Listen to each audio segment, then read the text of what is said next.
Welcome your channel mission biology. तो हम लोगों ने पिछली वीडियो में फ्रॉग के इंट्रोडक्शन और डाइजेशन के बारे में पढ़ा था और हम लोग आज के वीडियो में फ्रॉग के रिस्पिरेशन और वस्कुलर सिस्टम के बारे में पढ़ेंगे। तो हम लोग वीडियो को स्टार्ट करते हैं। तो respiration system in frogs. Frogs respire on land in the water by into two different methods. In water, skin acts like aquatic respiratory organ which called cutaneous respiration. जो फ्रॉग होता है वो land में और water दोनों में different method से respire करता है, और जो स्किन होती है उसकी एक्वाटिक रेस्पिरेटरी ऑर्गन होती है जो वाटर में उसको रिस्पायर करने में हेल्प करती है, और इस रेस्पिरेशन को क्यूटेनियस रेस्पिरेशन बोलते हैं। On land the buccal cavity skin and lungs acts like a respiratory organ. जब वो लैंड में होते हैं तो उनकी बक्कल कैविटी स्किन और लंग्स रेस्पिरेटरी ऑर्गन की तरह बिहेव करते हैं और उनके थ्रू ये रिस्पायर करते हैं।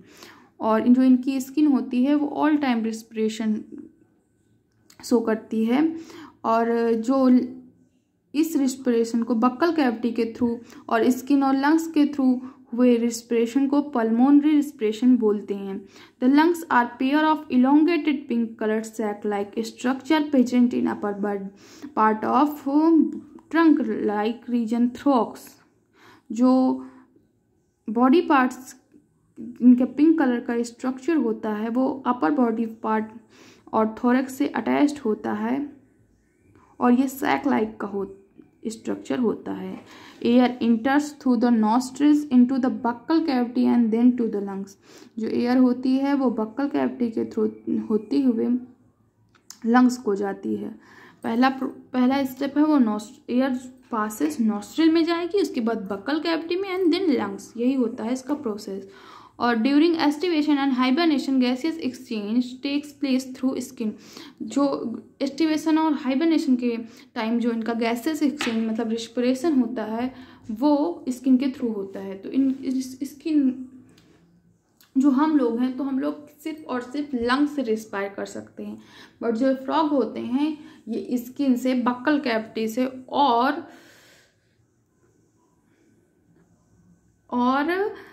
लंग्स तीनों से रिस्पायर कर सकते हैं। तो ये थोड़ा सा ह्यूमन से फ्रॉग में डिफरेंट है और थोड़ा सा एडवांस भी है। और नेक्स्ट हम लोग पढ़ेंगे vascular system of frog. Vascular system means blood circulatory system. इनका जो ब्लड सर्कुलेटरी सिस्टम होता है बहुत ही वेल डेवलप्ड क्लोज टाइप का लिम्फेटिक सिस्टम होता है। क्लोज टाइप मतलब इसमें कैपिलरीज प्रेजेंट होंगी और ब्लड जो है कैपिलरीज के through one organ to one another organ जाएगा।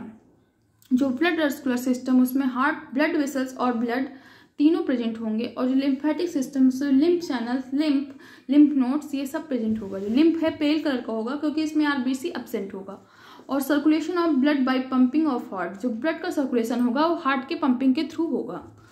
और हार्ट के जो स्ट्रक्चर होगा वो अपर बॉडी कैविटी पार्ट में होगा, और ये 3 चैम्बर्ड हार्ट होगा जिसमें ट्रू आर्टिया और एक वेंट्रिकल होगी, और कवर्ड बाय पेरिकार्डियम जो पेरिकार्डियम मसल से कवर्ड होगी। Triangular like structure sinus venosus joint in right atrium. एक ट्रायंगल लाइक का स्ट्रक्चर होगा जिसको साइनस विनोसस बोलते हैं और वो राइट एट्रियम से अटैच्ड होगा। और जो साइनस विनोसियस का फंक्शन होता है वो होता है जैसे कि सभी और बॉडी पार्ट से जितने भी डीऑक्सीनेटेड ब्लड होगा वो डायरेक्ट हार्ट को ना जाके साइनस विनोसिस में जाके देन हार्ट को जाएगा। तो यही इसका फंक्शन होता है। और साइनस विनोसिस ब्लड को एक्सेप्ट करके लेफ्ट आर्टरिया में भेज देगा, और जो पल्मोनरी मसल्स के थ्रू वेंट्रिकल में जाएगी और वहाँ ब्लड की मिक्सिंग होगी और ब्लड के मिक्स हो जाएगा। सो ये कोल्ड ब्लडेड हो जाएंगे क्योंकि इनके पास 3 चैम्बर्ड हार्ट है। तो इनके ब्लड वेसल्स वेंट्रिकल में जाके मिक्सअप हो जाएंगी और तो ये कोल्ड ब्लडेड बन जाएंगे। और इनका ब्लड जब वेंट्रिकल में जाता है, वेंट्रिकल के थ्रू डायरेक्ट ऑर्गन में जाकर एक ट्रंकियस पोनस आर्टरीज में जाता है, उसके बाद ये और सभी ऑर्गन में डिस्ट्रीब्यूट होता है। जो blood receives blood major veins called vena. जो ब्लड को रिसीव करती हैं उनकी सभी वेन्स को वेना कावा बोलते हैं। आर्टियल system and venous system. आर्टियल system में ब्लड फ्रॉम हार्ट जो ब्लड होता है वो हार्ट को जाता है और उसके बाद सभी बॉडी को जाता है। और वेंट्रिकल सिस्टम में ब्लड फ्रॉम डिफरेंट बॉडी से होकर फिर हार्ट को जाता है। Ventricles open into sac like conus arteries and ventral sides.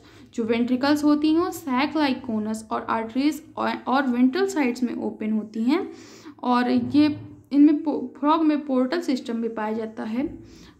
हम लोगों में हिपैटिक पोर्टल सिस्टम पाया जाता है और फ्रॉग में हिपैटिक और रेनल पोर्टल सिस्टम पाया जाता है। अब आप समझ रहे होंगे कि पोर्टल सिस्टम क्या है। तो पोर्टल सिस्टम जो होता है कि कोई ऑर्गन से किसी ऑर्गन में ब्लड जितने भी ऑर्गन है सबको हार्ट को ही डीऑक्सीनेटेड ब्लड सेंड करना है, बट वो किसी ऑर्गन पे रुक के जाते हैं। मीन्स कि कोई गाड़ी है उसको मुंबई जाना है, बट वो बोल रही है कि मैं कोटा में रुक कर जाऊंगी, मैं डायरेक्ट ना जाके कोटा में रुक के जाऊंगी। तो वही उसी तरह इसमें जैसे कि इंटेस्टाइन है, तो इंटेस्टाइन से ब्लड डायरेक्ट हार्ट को ना जाकर लीवर पे रुकता है और उसके बाद हार्ट को जाता है। तो हार्ट जो होता है, लीवर जो होता है वो ऑर्गन डैश बन जाता है और इस सिस्टम को पोर्टल सिस्टम बोलते हैं। जो फ्रॉग में होता है रीनल पोर्टल सिस्टम और हेपेटिक पोर्टल सिस्टम दोनों पाया जाता है।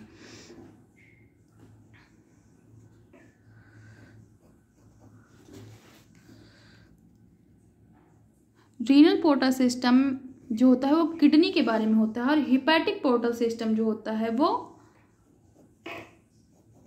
लीवर के बारे में होता है। ओके,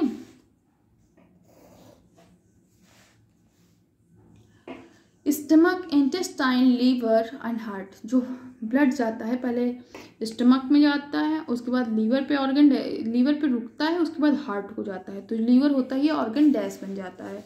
ब्लड सेल्स के पास आरबीसी भी होंगी, डब्ल्यूबीसी भी होंगी और प्लेटलेट्स भी होंगी। हीमोग्लोबिन भी प्रेजेंट होगा, इसलिए ब्लड इनका रेड कलर का होगा।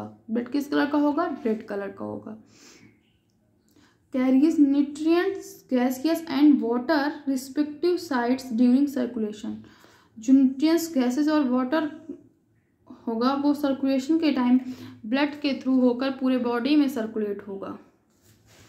Lymph is different from blood. जो लिम्फ वेसल्स होंगी वो ब्लड से डिफरेंट होंगी, जैसे ह्यूमंस में होती हैं, और lakhs few proteins and RBCs.